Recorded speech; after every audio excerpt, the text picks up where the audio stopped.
Welcome, everybody. We're here at Space Cowboy Books Online tonight, celebrating the release of Gabriel Hart's latest book, Fallout from Our Asphalt Hell, a collection of short genre stories, crime fiction, speculative fiction, some bordering on horror, and everything in between.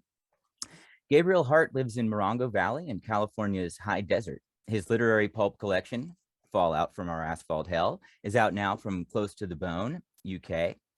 He's the author of the Palm Springs noir novelette, A Return to Spring, from Madison Press in 2020. The Dipso apocalyptic twin novel, Versions in Reverse and the Intrusion, 2019, Traveling Shoes Press. And his debut poetry collection, Unsongs Volume 1. Other works can be found at Expat Press, Misery Tourism, Shotgun Honey, Bristol Noir, Punk Noir, and Rock and a Hard Place magazine, rather. He's a monthly columnist for Lit Reactor and a regular contributor to the Los Angeles Review of Books, as well as Space Cowboy's very own Simultaneous Times podcast.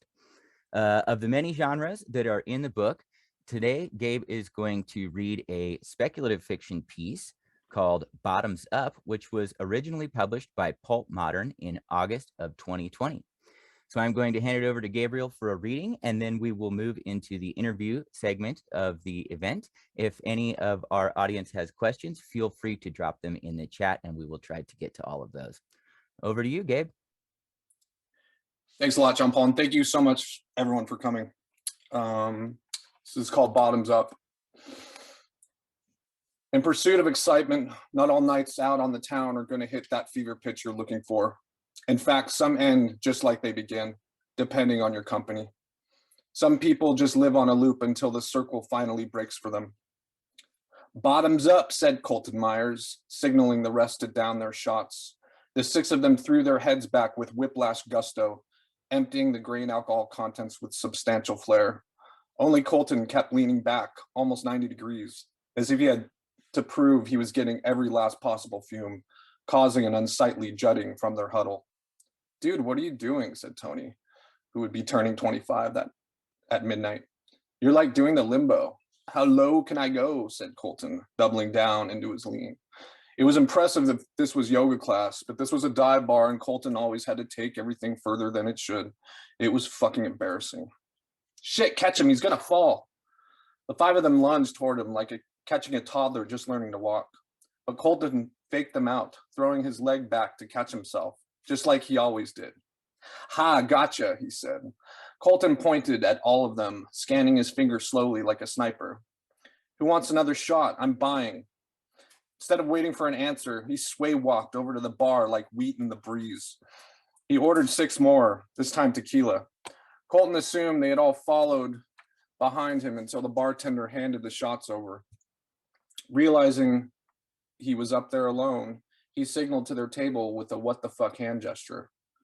Man, we're all just now finishing first sips of our fresh beers, hollered Tony, shaking his head. He leans over to Eli, the newest guy in their circle. Watch, he's going to take all the shots himself because we won't come over there. Like clockwork, Colton flips them all the double bird and downs all 6 shots, adding to the pageantry of his 90-degree lean for the last one. So you guys get 2 middle fingers because those were all doubles. Fuck you, I'm out. Colton didn't give a shit. They were only on their 5th round of drinks. The night was young. Although Tony wasn't officially 25 yet, he and his friends were already acting like senior citizens. It was fucking embarrassing.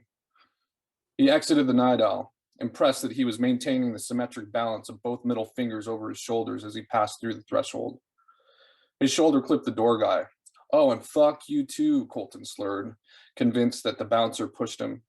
Look, I'm 86ing myself because you don't even know how to do your job in time. The guy could only giggle at Colton's incriminating reverse psychology. After watching him try fitting his keys in his car for 10 minutes, his giggles graduated to full belly laughs, signaling to others to gawk. Finally, Colton felt the relief of its satisfying insertion, yet was confused why there was a crowd cheering for him outside the bar. He got self-conscious that it was all in jest until a voice inside him interrupted. They are cheering you on because you are Colton and this is your night. With that, he shoved the key into the ignition. First fucking try. He turned the key, he revved the engine. They were still watching him, clapping and cheering raucously, just like his real friends should have been doing inside. He hit the gas. The crowd went wild. He swerved momentarily, then corrected like a pro, surging his diluted adrenaline. He barreled down that dark country road where he knew it was a straight shot to get to the Get Down Lounge. The lights faded behind him as he was swallowed into the black of night. The moon now far behind his acceleration, no horizon to separate the road from the night sky. The only thing to pop out of the formless black was the rhythm of broken lines in the road to his left. Blip, blip, blip, they went to a syncopated synth beat of I Ran So Far Away, playing on the local oldies station. But even the pulsing flash of the lines in the road eventually faded, replaced by the once towering telephone wires on either side of his wheels. Ascension. Now he truly belonged to the night sky. He planned to turn up the night, but it turned out the night was turning him up, his frequency of existence morphing into a new vibration. Though his intoxicated state was finally hitting him, it remained in the euphoria stage, paralyzing him from reacting to this apparent divine escalation. The lights of the town and the cities below him blurred, then reformed, graduating into stars that surrounded his windows. He had never seen anything so beautiful. He sat in autopilot, awestruck as he surrendered to the experience of space, the emptiness, yet a vast completion of existence. Soon, a distant line of light came into the view, his new horizon rushing in, flipping the darkness of space like suspended lightning. Aurora Borealis comes in view, sang the song. Though sometimes we get the lyrics wrong, other times the lyrics get us wrong, as an eternal day of endless fire took up the view of his windshield. He looked to his left, then to his right, making sure it was also appearing in his rearview mirror. An infernal periphery, enveloping him like a boiling ocean. He and his car had made contact with this boundary of limitless, licking flame, though there was no collision up here, only a fusing followed by the elemental burn back into ash, filled with the echoing screams of those sent here before him. The collision happened back at the Night Owl, first with flesh, then another moving vehicle. Tony and the other four lay lifeless in the street, tire trampled by Colton's vehicle, while his soul was given the privileged knowledge that hell is actually entered from the sky. The only way he could prove it was with his two stiff middle fingers lying limp over his driver's side window.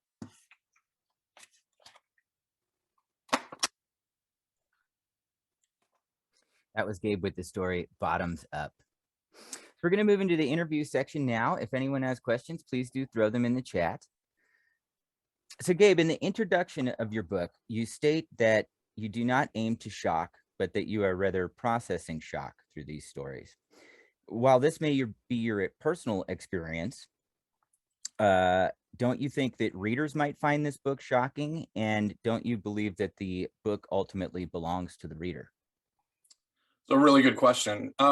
So a large reason why I wrote such a lengthy introduction, so I give a brief explanation of each story, is just to give a sense of history to each piece, to show the stories had a life before the book, as well as kind of give myself the opportunity to actually define each piece. I always loved the way Harlan Ellison did this in his collections, to kind of show the seeds of thought he put into each one to show context. And yeah, while the book does ultimately belong to the reader, like you said, I think the book obviously begins with the author, therefore they should reserve the right to help define it. I feel like it actually helps build trust with the reader, to be honest, as if we're kind of in this together, like here's where I was coming from, what do you think? You know, it might potentially break the spell before I cast it, but I think it creates potential conversation. And as far as the concept of shock goes, I don't know. I feel if you have a laundry list of things that shock you as a reader, things that you're like maybe even subconsciously looking for, you will find them in the book. But honestly, I don't know why you would pick up a book with the title "Fallout from Our Asphalt Hell" if you were prone to shock. And that's not even that shocking of a title, but it gives you kind of an indication of the vibe. And I mean, here's the deal, like some of the ugliest things I write about, I'm actually writing about them to let them go. They're not there to provoke, they're there just so I can kind of release them. I think there's certain things that kind of keep me up at night, And it's just like some thoughts that just repulse me to the point of wondering like how I could think of such a thing, you know, like why me? It almost feels like cursed or something. So I often have to write about it in order to release it, like I said. I think for better or worse, then it becomes the reader's responsibility. It's like gaining control of a nightmare. You feel kind of a little better after you communicate it. And I think since taboos are what create the response of shock, I think it all comes down to how the writer presents the taboo. If a taboo is presented as kind of this one-dimensional thing, like things that are spoken rhetorically, it tends to have more of like a crude, even kind of cruel effect that can often even kind of insult the reader's intelligence. But if a taboo, I think, is presented as something to be fully explored, as if like you're looking at a tree and you're being invited to investigate both the branches and the roots, I think we're more likely to get a larger understanding of something that previously used to scare us or repulse us.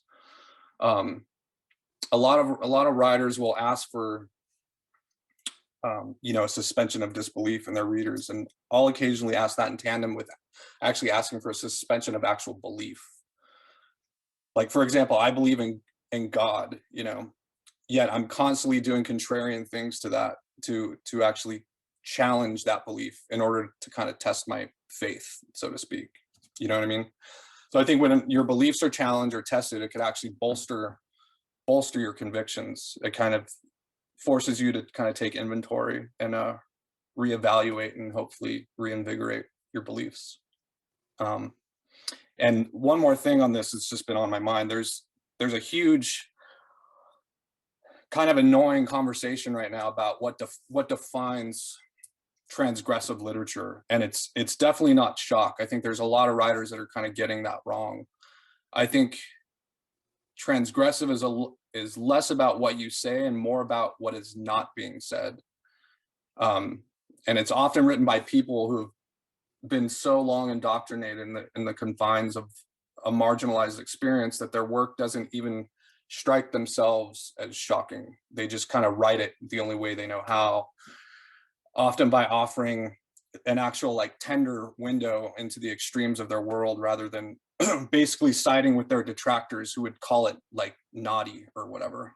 So I think any author out there who's trying to promote their work as like edgy or like too hot to handle, they're basically mocking transgressive literature. And oddly enough, you'll see a lot of these writers kind of retreading these same themes that lost their sense of taboo a long time ago. It's kind of interesting. I have found it interesting that transgressive literature has become more popular, especially as so many taboos are lifted in our culture. Yeah. That we would feel the need to fight against those taboos, even as we see them disappear in front of us. Right. I also wanted to ask, the title of this book evokes kind of a post-nuclear environment. Can you elaborate on the title a little bit? I got it.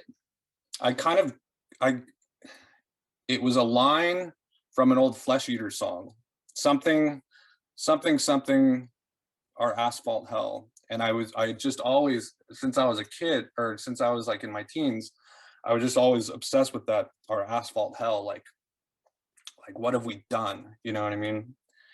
And I was just kind of thinking rhythmically, just like fallout from our asphalt hell just sort of seems like I say in the intro, sort of like, you know, these sort of nightmares I've created, they're influenced by the world we've created, but hopefully by the time you return to the real world, it maybe, you know, won't seem as bad as you remembered it. So most views of fiction consider the protagonist going through some sort of major change to be an integral element of what fiction is. Yet the majority of your protagonists in this book, in the stories, don't necessarily go through any kind of personal changes. In fact, many of them die. What are your motivations for doing it this way and for storytelling this way? I mean, let's face it, like death is literally the ultimate ending. It's like our final climax, you know. And I loved Flannery O'Connor growing up, and I loved her endings, and just the way she would just pull the rug out from you at her endings, using death as kind of like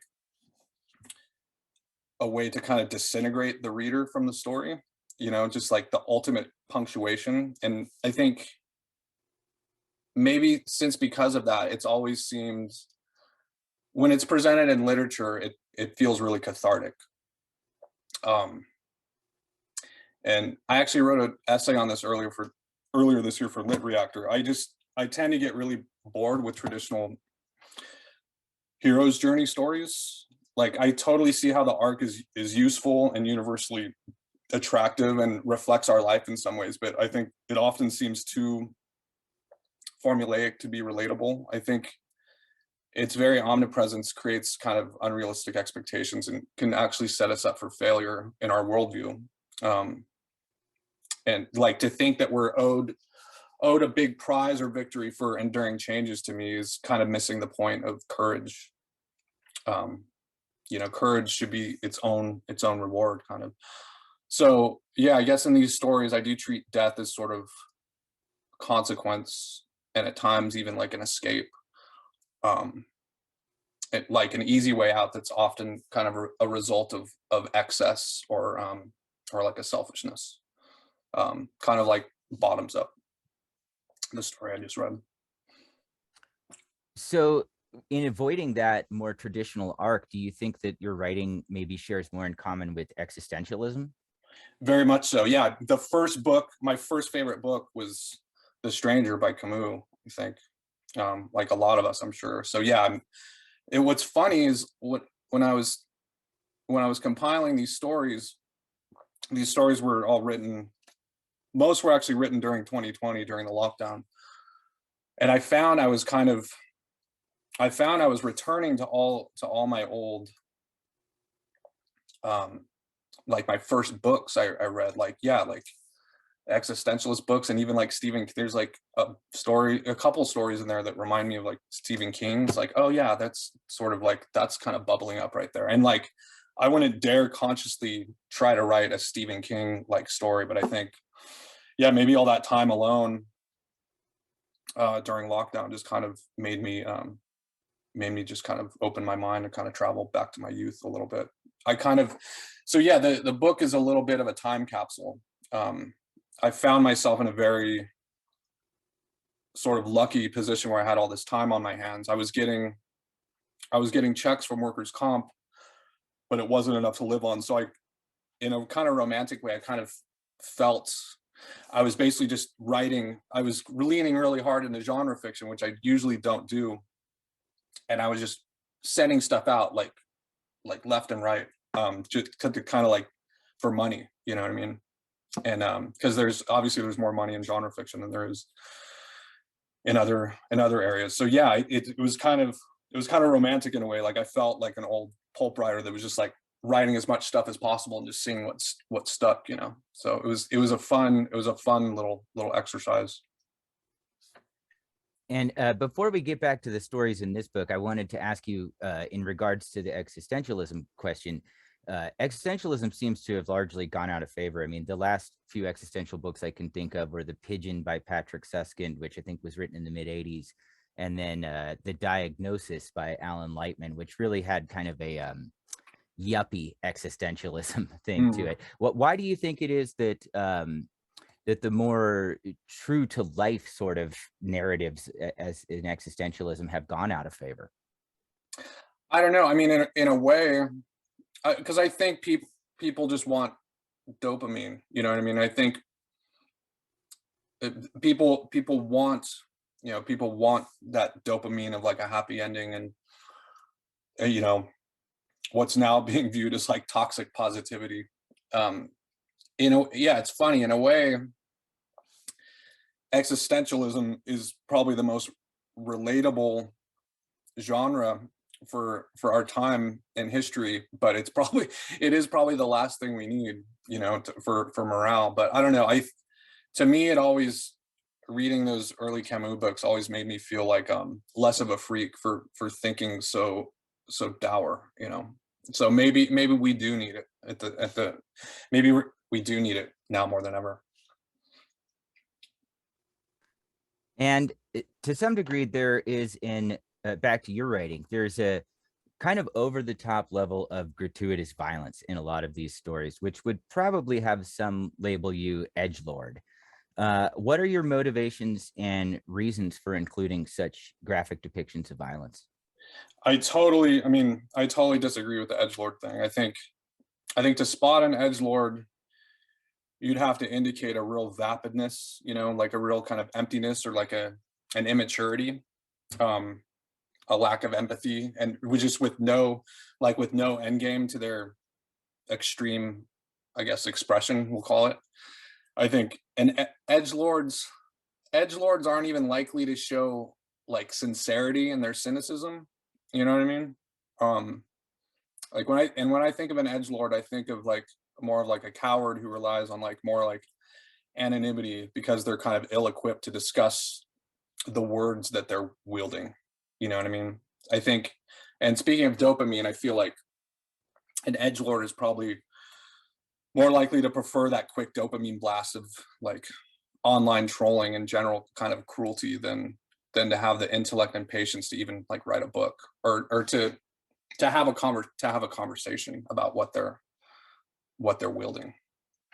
And yeah, I mean, you mentioned violence. I think it's always been really fascinating how an author or even like a filmmaker, um, how they depict violence, like what their decision making is. Like I kind of toggle between merely alluding to it and being really blunt with it, depending on like the mood I want to instill in the reader. Like in some, I think in some instances, being more graphic with violence is important because it doesn't sugarcoat the evolution. You know what I mean? It doesn't sugarcoat the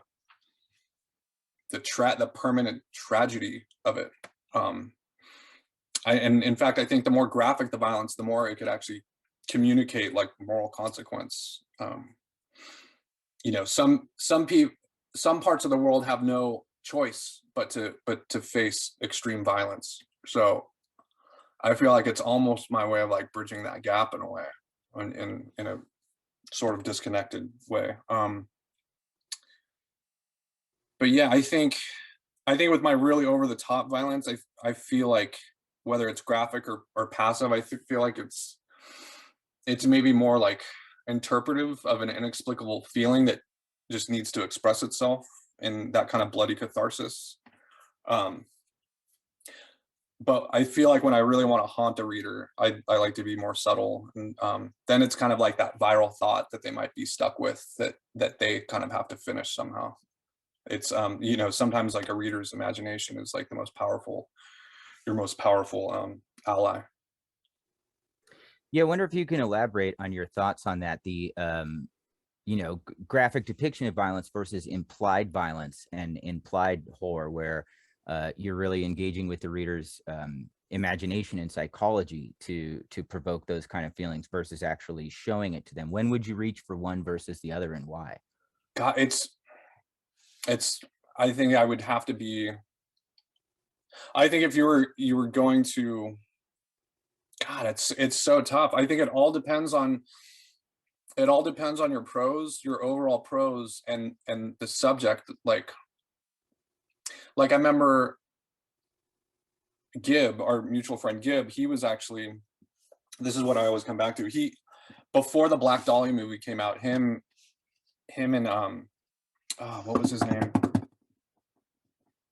It's escaping me right now, but they were working on a Black Dahlia movie, and they made the decision to not hold back on the violence in to show people exactly what happened. In their frame of mind, it was like to pay tribute to the true guttural tragedy of what happened to her. And they went back and forth over and over, and it was this big argument. So I don't think there's any right answer to that when you're not actually working on it. And yeah, it's something that I think about all the time, and I argue with myself about it quite a bit.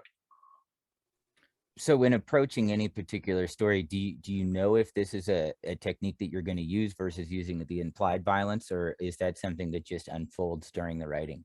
I think it's something that unfolds during the writing, and if it kind of cascades out, I think, yeah, it's up to just the overall. I think it's up to the overall work, whether it's going to work or not. I see the stuff I'm writing lately, like these are all, I already have enough short stories to make another collection, and I've if I'm going to contrast the two, I'm noticing there may be a lot more kind of it's more implied violence and discontent rather than rubbing your face in it, like these stories.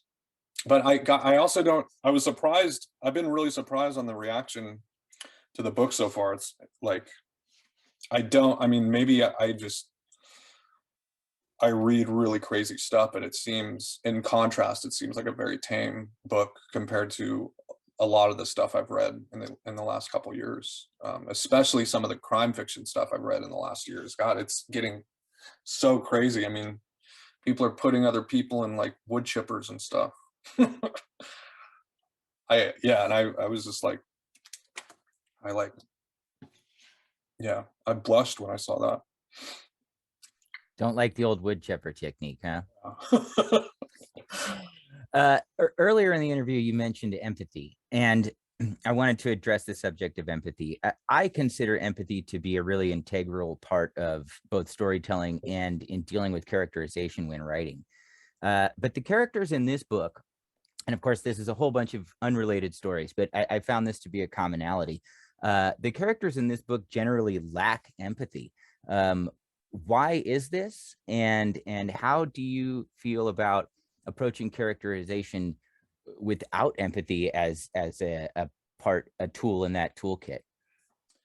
um, okay, so if a character of mine is going to lack empathy, which yeah, they often do, it's often done in order to make something else happen. Um, like I said earlier, selfishness is kind of a form of excess, and that could be a great magnetic pull towards consequence or climax, which often results in death. And to be totally honest, I'm way more fascinated with unempathetic characters than characters that are more integrated and balanced. I think in order to be truly empathetic, you also must have empathy for the unempathetic. I don't think it should be conditional. So I think a writer shouldn't shy away from representing them fairly. And I tend to get really carried away musing about unempathetic people, like what could have broken their heart, you know, because I think that's kind of it all starts there. Like what could have broken their heart, because they often need it actually broken further in order to find out or even remember what happened to them. And in terms of the characterization, I find that empathy is often tied in with the motivation of characters. But in a lot of your stories, and I'll address this more in depth later, but it feels like we're kind of walking in the middle or towards the end of what's happening, and don't necessarily see the motivations of the characters beyond the selfishness that you mentioned. As a literary device, how do you find this useful? And how do you address character motivation in general, the stuff that takes place off the page when you're writing? It's a really good question.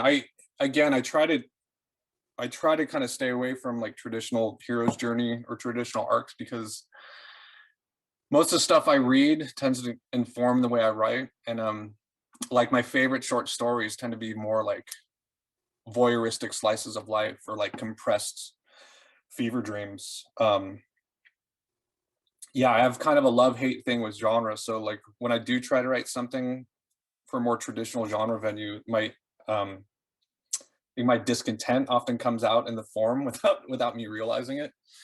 And same with tropes. Like on one hand, I don't mind tropes really, because I think there's something kind of universal about them. But when I choose to include them, it's often with like extreme prejudice. Like there's a story in this book called Spun Pendulum, and I consider Spun Pendulum a police procedural for readers who hate police procedurals.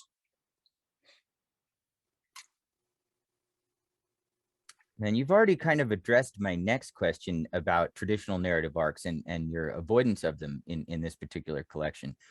But I wonder if you've identified alternative types of arcs that are different from the traditional arcs. So we spoke about existentialism, you know, fable would be another instance of this.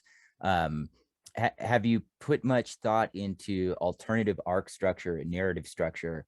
And where do you think you're going with this next? Is this something that you're going to continue to challenge in your writing?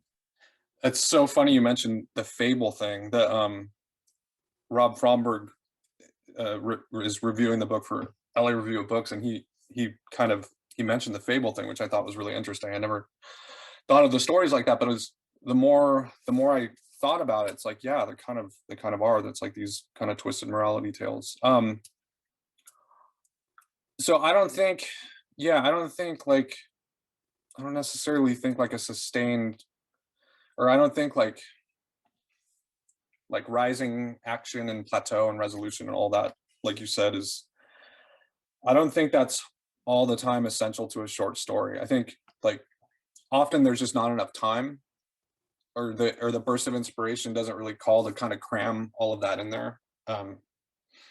When I read, and much less when I write, I don't really look for certain elements like a scavenger hunt to decide whether it works or not. I think if a story has like allowed me to escape from reality and like momentarily altered my consciousness, or shows the author was like fearless with their words, I consider it a good story. I definitely don't believe any story has to resolve itself at the end. In fact, I actually appreciate them more when they don't. Maybe I was raised too much on like Twin Peaks, but I think any kind of art is at its most fascinating and magnetic when its mystery is never quite solved. And then you touched on this briefly, but I did feel that in the way that you structured the stories in this book, that in a way you were trying to create a sustained climax.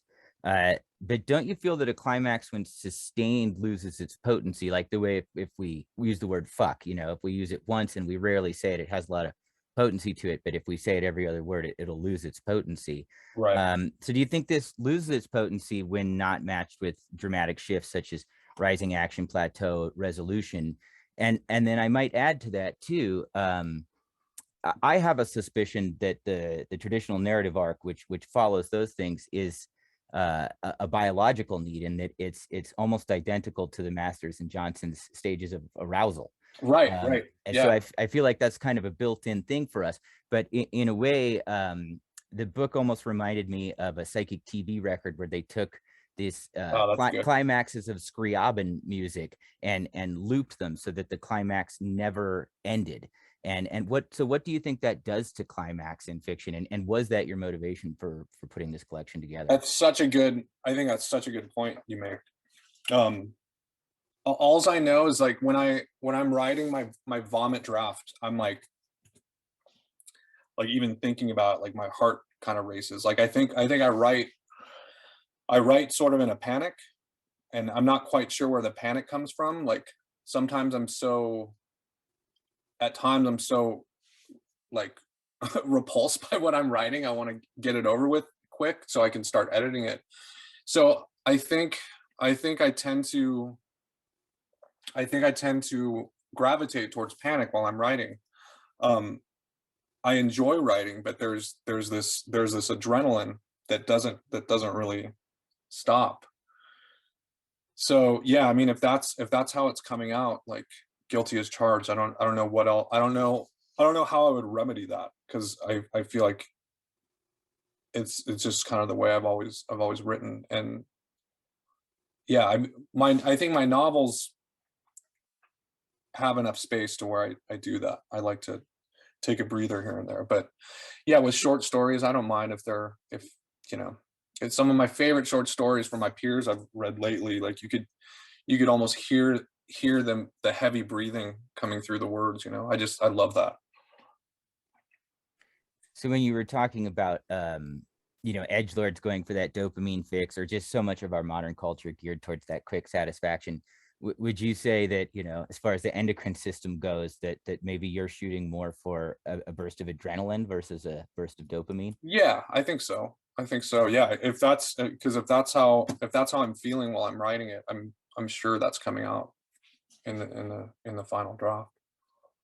Yeah, I think there should be a definite distinction between those two. We've got a question from the audience here. This one is from Jesse. For those who've not yet read the collection, do your stories mainly happen in California? And do you think that your place has informed your writing? Would you say that you're a California or West Coast writer specifically? I think definitely. Yeah, I think most of my stuff either takes place in LA or the desert. Um, in the Midwest, I grew up in Fairfield, Iowa. Um, so yeah, occasionally I'll have some Midwest stuff.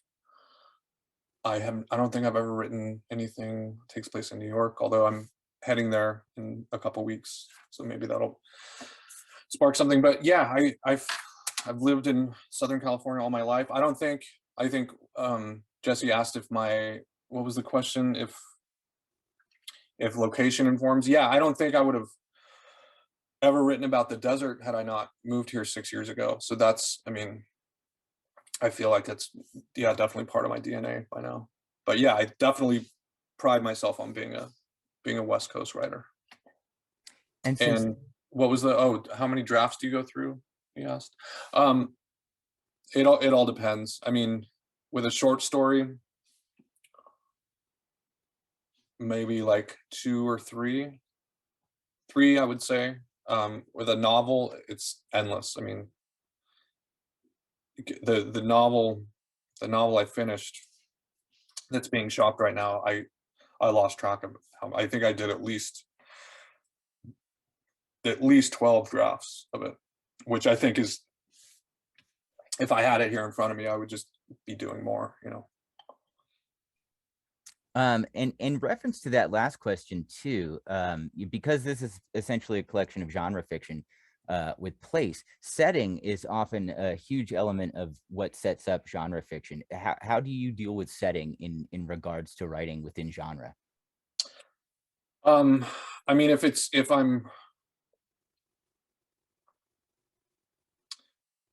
I'd like to kind of mention setting rather than describe it. I think mentioning setting like in dialogue and stuff is more likely to put a reader there, like almost where it's more matter of fact than kind of spending too much time with exposition and stuff like that. Um, but yeah, I mean, yeah, I obviously do research places I'm not familiar with and all that. But yeah, I think setting's important. Here's a question from Anthony in the audience. Where do you draw the ethical line dramatizing or borrowing material from your life, friends, and family? And does the internal recorder ever pause, or is everything fair game? Oh, that's a great question, especially after that recent ridiculousness with the kidney transplant lady. I can't remember. Was that the art friend thing? Anyway, um, so when I first started writing, I was doing a lot of that. Um, Virgins in Reverse and the Intrusion. That's based on a whole lot of really personal, kind of nightmarish metamorphosis stuff. Um, and yeah, the more I feel like I'm a better writer when I'm pulling from I think, I'm 44 years old, and I've, like John Paul and I've talked before about, like, when we'll casually tell a stranger about our life, they think we're bullshitting. Like, we think the older you get, you kind of take inventory of how crazy your life can be. And I think I like my stuff better when I pull from real from nonfiction and kind of embellish it a little bit. I think my favorite stuff to read is like that, like Henry Miller and all that stuff was like my first favorite writer. So yeah, I like blurring those lines. I think ethically, That's a good question. I mean, I've definitely had people mad at me for including, you know, very personal stuff in my work, and it's made me think twice about it. And I think, yeah, I always try to make I've had I always try to make it seem like it's fiction. I always try my hardest to make, even if I'm pulling like a scene right from my life, I always try to make it seem even more fantastic by changing little details here and there. So it'll be you know, unrecognizable to people that might know me. I'm never trying to do like a you know, wink wink nudge nudge here with anybody. I think that would be the ethical line to cross, is if your motivations, if you're doing that, like, you know, to nudge someone from your past, or, you know, I think I think that would be the ethical line, Tony. Circumstantially, is there subjects that you wouldn't want to touch regarding those you know or your own life? Um, I mean, I don't know if there's anything. I'm such an open book to a fault. I don't know if there's anything about my life I wouldn't write about. Yeah, I don't. Other people, sure. I think other people's privacy is really important, but yeah, I think this the stories I've written about my own life, I think the more personal, the deeper down the well of something that might be disturbing or embarrassing ends up getting a really good response. So I'm the more I do it, the less afraid I am of it. I think it kind of helps me reevaluate myself, and um, yeah, it's like getting to know yourself all over again. You know. And in regards to adding real life scenario into fiction, I mean, I kind of loathe the term, but it brings up, today's modern auto fiction, which to me is really in the science fiction world, we called that trans realism back in the 80s, which has sort of been redefined as auto fiction, but without the speculative elements necessarily. Um, do you find that, I mean, for me, writing genre fiction in particular, it's the engagement with the imagination that becomes the really fun part of the work. So when integrating a real life scenario into the fiction, are you losing some of that along the way, or how do you blend those two in a way that makes it interesting for you to portray? It's a really good question. I think when you pull from real life, it's like memory is never accurate. So memory is almost immediately fiction, especially when there's other people involved. Like everyone's if there was other people involved in an incident that you're pulling from, I think everyone's going to have a different version of what happened. As you know, I think when it's us experiencing it, I think no matter what, we're going to think of ourselves as the hero, or the underdog rather of that moment, and that it's it's us and everyone else naturally, you know. So yeah, I think, yeah, memory is just such a unreliable narrator that at the end of the day, it almost doesn't matter, because it's gonna be, that kind of game of telephone that your memory makes. Every time you think of an incident from the past, I think it's gonna be a different version of it every time you recall it. So would you say that the memory itself is a work of fiction? I think so. I think that's very safe to say. I mean, yeah, I think that's very safe to say. Here's another question from the audience. This one is from Todd. How does your approach to writing music affect the way you write fiction, or does it? Oh, it's a good question. I try to keep those as separate as possible. God, especially lately, I mean, my music inspiration hasn't been nearly as vibrant as my writing inspiration. So it's tough. Like I put out that poetry book earlier this year, Unsongs Volume 1, and that was a huge challenge to just like differentiate poetry versus songwriting. For example, like I never thought that there was any difference, but once I really just started writing poetry without music or like as an end product in mind, I found it very really challenging. Like I felt like I was starting all over. Um, so that was kind of a big learning experience. And now it's coming a lot easier. But I don't know. I feel like, yeah, I mean, I'm always kind of combating the two sides of myself, like the musician and the writer. And I, you know, and the writer one kind of wins lately because I think a musician, like a songwriter, a musician that writes words is usually going to be like the first one to think that they're profound. You know what I mean? Like they're, because think about it, you have I think it has a lot to do with like the live audience and just like the fan thing and just like the live audience adoration and people kind of maybe kissing your ass a lot. And if you have a band, it's sort of like you have this group of yes men around you all the time. Um, so I don't think a musician is willing to edit themselves nearly as much as they should. I think with musicians, it's like so much like first thought, best thought. Like I know exactly what I'm doing.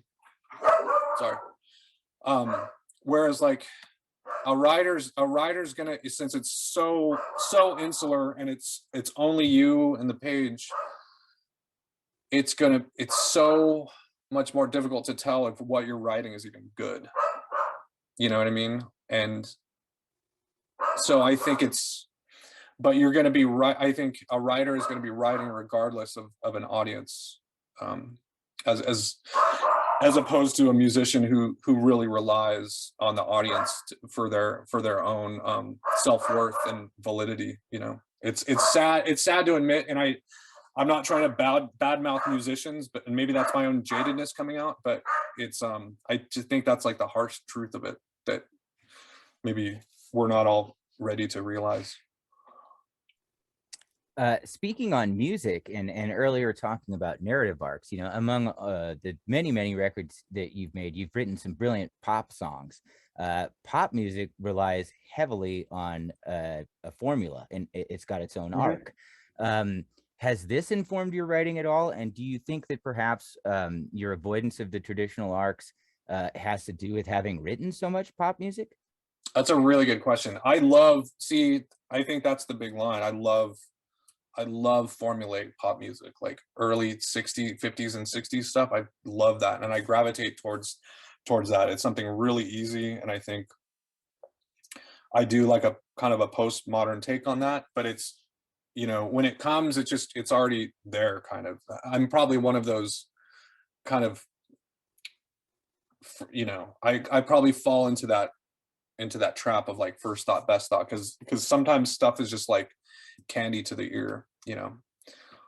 But yeah, I don't know.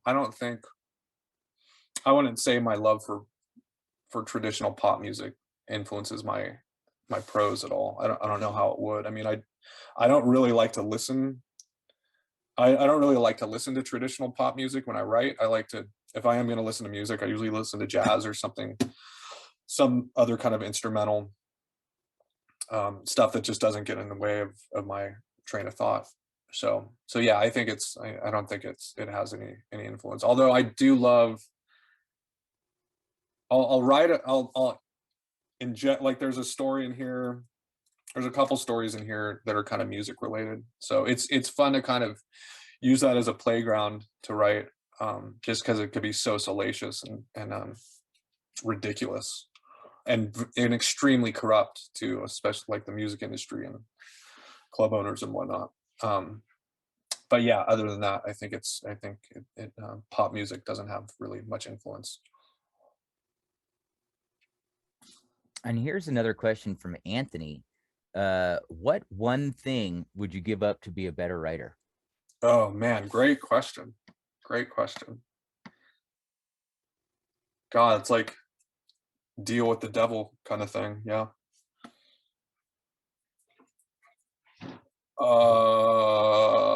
I mean, Or perhaps the opposite if it's something chaste.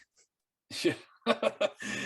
I mean, I don't know if I have like a tangible answer other than that. I think in order to be a better writer, you have to, you're like a snake and you constantly have to shed your skin, and you can't, you have to, it's weird. You have to like maintain an identity and also just get rid of it constantly. I think in order to be a better writer, you're always going to be a better writer the longer you do it. And I think in order to do that, you have to keep losing your, I guess, your ego, your you have to keep losing every time you think that you're like, every time you pat yourself on the back, or every time you think that you've really done it this time, you have to just get rid of that immediately, because, and it gets easier for me to do that. It's always such a humbling experience and process that it gets, I almost can't enjoy any little achievements or acceptances or anything like that, just because I'm afraid to celebrate it, because I know what happens when you get carried away celebrating. You become you become less of a writer, I think. Do you think this is why some authors have disowned certain of their works? Like, for instance, one of my favorite writers, J.G. Ballard, disowned his first book, The Wind from Nowhere, as just a commercial exercise and didn't consider it art. Do you think that's why that may happen to people, the reinvention? And could you ever see yourself falling into that sort of scenario where you would want to distance yourself from a work you feel like you've matured from? Yeah, that's such a good question. I'm gonna hold on. Where is that? I gotta look up that thing that Chris Kelso said the other day. He said the greatest thing. He basically said, God, I gotta find it. Give me one second. It's so good. So I interviewed, for those who don't know, I interviewed the science fiction writer Chris Kelso for John Paul's newsletter the other day, and I asked him, he's super prolific, like insanely prolific. I'm a big fan of his, and I can't even keep track of everything he does. It's really bonkers. Like, he put out, I think, 4 books this year. But I asked him, like, how are you so prolific? And what he said just resonated with me so much. Like, I've been trying to express this for so long, but I never want to come across as like ungrateful for what I do or whatever. But he said, I experience these intense creative emissions, seem to get them inexplicably published, that I'm customarily left in a pit of self-loathing. The simple fact of the matter is that as soon as something is published, I instantly hate it. I want to dash it from existence. The creative spurt that birthed it seems like some fevered psychosis, where I irrationally created something worthless and stupid and unaccountably saw value in it. Yet I am compelled to get the next piece published, and I am motivated by my desire to improve on or even undo the work that predated it. And it sounds so dramatic, but it's so, like, it resonated with me so hard and such a deep level. Like, I don't know if I could have said it better. Do you have that feeling partly because, as stated in your introduction, that a lot of the work is to process trauma? Do you think I think that's so. where Yeah. that's spurring from? Yeah, I think, yeah, and I'll bring it back to the nightmare thing. Sometimes we'll have those nightmares where you're like, how in the world did why me? Why did that come out of my brain? So I think a lot of times you'll be really jamming writing and not realizing, you'll get so used to it, draft after draft after draft, and then when it's out there in the world and people start reacting to it, you start like, you'll get that dark feeling, like, oh fuck, what did I just create? It's super histrionic, but I find it really relatable at the same time. I encountered an interesting idea. Someone brought something up the other day. My friend John Christopher, our friend John Christopher, had mentioned, that magic, or that writing is essentially magic because you're spelling. And I mentioned this to someone the other day, and he said, well, what are you doing when you do cursive? And it's almost the black magic counterpoint to writing and what we're materializing through thought. Right. Here's another question from the audience. This one's from Jesse. How important is it to read your immediate peers versus the old classics of the dead masters, so to speak? You seem to do a good job of keeping your finger on the pulse of your fellow writers and participate in the community. I think, yeah, I think it's really important to read your peers' work and just to kind of see. I mean, that's a big reason why I started doing, journalism hustles, just to really immerse myself with what was going on out there. Also, just because I don't tell anyone, but I like people. I'm curious about people. I like asking them questions, and so yeah, I think, yeah, my peer authors just really fascinate me, and I sometimes just can't wait to ask them questions just to see if we're on the same page or not. But yeah, yeah, I just feel like reading your peers, your contemporaries, is super important because it puts your own work in context. That's I think the main thing, and it's also just really it makes you feel kind of secure, not secure, but like that something's happening, like. And a big reason why I I kind of really leaned into journalism last year is because I felt like there's a big sea change happening with literature right now that wasn't being documented, and I wanted to be part of, I guess, revealing that and documenting it. But yeah, it's got it. And but yeah, it can be.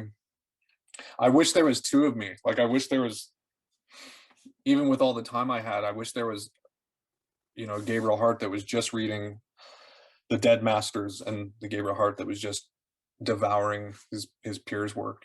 It's, you're just not enough time in the day. But yeah, I try to keep, I try to toggle between the two of them. You mentioned being compelled to document the change that you're seeing in literature. Would you mind elaborating on what that change is, how you see that? Yeah, there's a lot of tension right now. There's an incredible amount of tension, I think, I see this happening in all areas of genre fiction. There's a ton of infighting going on. There's a ton of writers just trying so hard to define what each genre is, and trying to actually, like, ostracize others that aren't on board with how they view that world. And I think what's happening with a lot of us is we're kind of getting a little tired of that noise, and actually getting tired of I guess grinding to define something, and we're kind of falling into this other group, whether you call it transgressive or what. I feel like that word, I'm just already sick of that word. But there's a new, I feel like there's a new movement of writers that are trying, almost trying to start from square one, in a way. And maybe you could see, the Dead Masters kind of coming out in them. I know with a lot of my contemporaries, I could really see that kind of oozing out of their work. And to me, it's just a really exciting thing. Like, when you have the Dead Master stuff coming out and reacting to our insane contemporary world, I think we're getting like a really neat alchemy right now. And I think it's a result. I want to say it's a result of, there's a lot of, like, genre refugees like me that are just trying, kind of hanging out in other corners, because it's getting too hot in some of those rooms, and it's getting really hypocritical. And yeah, I feel like there's this new kind of sea change kind of bubbling. I hope that answers your question. I guess that's what I'm trying to document. I don't know if it's more of a feeling than a real defined thing. it that sort of answers my question, but in a way that seems like social reactionism to me versus a change in the literature itself and the structure of writing and how grammar is used, for instance. Are you seeing something in the writing itself? I mean, forget what society thinks of the writing, but in the writing itself versus the reactionism to social criticism and whatnot. Um, I'm seeing a lot more. I'm seeing a lot more new writers that are being very a lot more just confessional and fearless about their experiences rather than trying to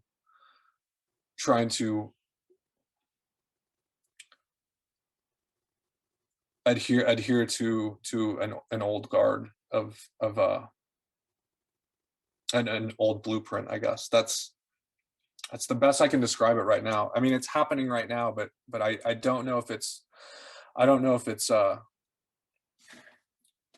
don't know of its age yet in order to reflect back on it. I feel like I'm kind of like underwater with it right now. Yeah, I don't mean to try and put you in a position to define our era or anything. Obviously, we're going to need some time for that. But when you say moving more towards a confessional style of writing, I mean, isn't that um, early and mid 20th century? Isn't that what the American writers already did? Maybe, but I think maybe we're embarking on another era of that. All I know is that it feels exciting and to me it feels new again. And as I try documenting it, I almost don't want to define it. I think anytime, as so many of us know, anytime there's a scene, it's almost like its own death knell. So I almost just don't want to talk about it because I don't want to ruin it. But there's some really just magical shit happening right now. Especially with younger writers. Like I never thought in a million years that I'd be so impressed with. I'm 44, and most of my favorite authors right now are like in their 30s, and I find that really, really, really reassuring. I never thought I'd ever say that. And lastly, what are you currently working on? What's coming up next for you? And can you share a little bit about your novel that's currently being shopped? Is there anything, some teasers you can give us regarding that novel? Yeah. So yeah, my novel's being shopped right now. My agent is yeah, it's shaken out. He's been shopping it since uh June or something. But yeah, that's been a total nail biter. Obviously, this was my first time in going through that whole thing. But it's called The Devils of Blackout Beach. It's sort of like a punk rock version of The Outsiders, except instead of eating cake and soda pop, they're eating speed and alcohol. So it's a lot more. It's kind of like way more. Yeah, like I said, a more punk rock version of The Outsiders, or like an early kind of gang exploitation novel. But it has kind of, the tagline in it is, you can't teach us. What is it? It's been so long since I've looked at it. You can't teach a lesson to someone. You can't teach a lesson to someone that's dead, basically. So there's a murder mystery element to it. It's sort of, yeah, imagine like when I was trying to sell it to the agent, I kind of framed it like Donna Tartt's Secret History meets The Outsiders. So there's kind of this ambiguous murder mystery involved. But yeah, it's a really uncomfortable morality tale. So yeah, we're just waiting for that to shake out. I'm really proud of it. We'll see what happens. But I'm working on another novel right now. I'm calling it Carnivorous Gardens. It's a post-apocalyptic ecological disaster novel where, unfortunately, musicians are the last people left alive in Los Angeles, and I'm trying to explore what they might do at their kind of insular worst, like the total boys club Lord of the Flies behavior that might ensue, especially when the few women have decided that they're actually terrified of them for good reason. So the women kind of draw the line in the sand. So oddly enough, it's almost like a feminist work in a way. We'll see. I'm about like a third of the way into the first draft. So I guess in a way, it's sort of like the antithesis to Station 11 in a way, where it's like the Emily St. John Mandel novel that came out in 2018. That novel kind of showed a traveling roadshow of musicians and thespians who were basically like saving civilization. Where with mine, it's having only artists left to deal with dystopia proves to be kind of like a suffocating amoral nightmare. But yeah, then this book's coming out this week. The book comes out Friday. I'm reading at Stories in Echo Park this Thursday with Chandler Morrison, Elizabeth V. Aldrich, Carter Mycroft, and Duncan Birmingham. And actually, I'm just going to add, I just added John Lindsay to it. I think he's going to read after me. So that's a super stacked lineup. And then the next night on Friday, which is the day the actual book comes out, we're doing our Mojave Noir night up in Joshua Tree, which I'll be reading, you'll be reading, John Paul will be reading, and then we have it's a benefit for our local veteran outreach group called Miltree. So a couple of those guys are going to be reading as well. And then, yeah, in 2 weeks, I'm going to New York to do some readings being put on by Expat Press. So that'll be exciting. I haven't been to New York since 2014, so I'm excited to get out of the desert for a bit. Great. Well, Gabriel, thank you for sharing both your reading and some of your thoughts behind the scenes on this book. Thank you to our audience for participating in your wonderful questions.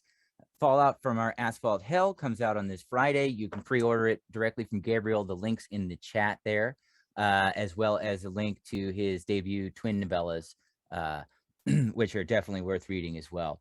So thank you to everybody for joining us this evening, and we will hopefully see you next time. Thanks so much.